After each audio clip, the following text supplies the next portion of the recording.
Protein মানে কি মাংস, ডিম বা দামি দামি সাপ্লিমেন্ট? এই ভুল ধারণায় ভুগছেন লাখ লাখ মানুষ। আজকে আমি বলবো গরিবের থালায় থাকা 5টি এমন খাবারের কথা যেখানে আছে পর্যাপ্ত প্রোটিন আর খরচেও একেবারে হাতে গোনা। যদি আপনি শরীর চর্চা করেন, ওজন কমাতে চান বা কিডনি লিভার সুস্থ রাখতে চান, তাহলে এই ভিডিওটি অবশ্যই আপনার জন্য। প্রথম, ছোলা। ছোলা মানেই রোজকার সস্তা নাস্তা, তাই না? কিন্তু জানেন, 100 গ্রাম রান্না করা ছোলায় থাকে 8.9 গ্রাম প্রোটিন। এর সঙ্গে ফাইবারও প্রচুর থাকে, ফলে পেটও ভরে থাকে অনেকক্ষণ ধরে। ডায়াবেটিস রোগীদের জন্য দারুণ। সবচেয়ে ভালো হয় যদি আপনি সেদ্ধ করে লেবু আর পেঁয়াজ দিয়ে খান। ডাল। প্রতিদিন পাতের ডাল অনেকেই হালকা ভাবে নেন, কিন্তু 100 গ্রাম রান্না করা মসুর ডালে থাকে 90 গ্রাম প্রোটিন। এই ডাল সহজে হজম হয়, খরচ কম আর ভিটামিন বি, আয়রনও থাকে। ছোটদের জন্য এটি অত্যন্ত ভালো। দুধ।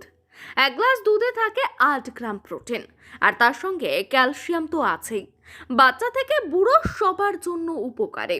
অনেকে গ্যাস বা ল্যাকটোজ ইনটলারেন্সের ভয়ে দুধ বাদ দেন, তার জন্য দুধের বদলে দই খাওয়া চমৎকার বিকল্প।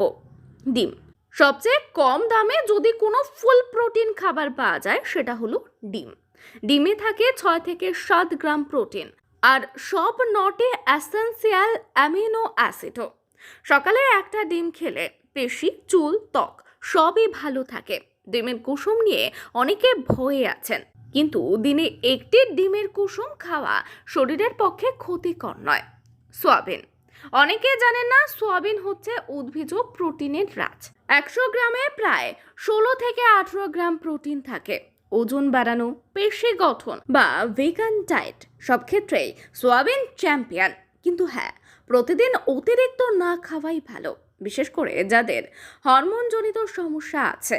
তবে সবাই আমরা মনে করি প্রোটিন পেতে দামি মাছ, মাংস বা সাপ্লিমেন্ট লাগে, কিন্তু এই ধারণাটি একদম ভুল।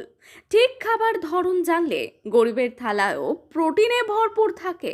আজ থেকে আপনার থালায় অন্তত একটি প্রোটিন সমৃদ্ধ খাবার রাখুন আর শরীরকে দিন তার প্রাপ্য জ্বালানি। আমাদের ভিডিওটি ভালো লাগলে চ্যানেলটিকে লাইক, শেয়ার এবং সাবস্ক্রাইব করে আমাদের সঙ্গে থাকবেন। নতুন নতুন স্বাস্থ্য তথ্য নিয়ে আমরা আসছি প্রতিদিন।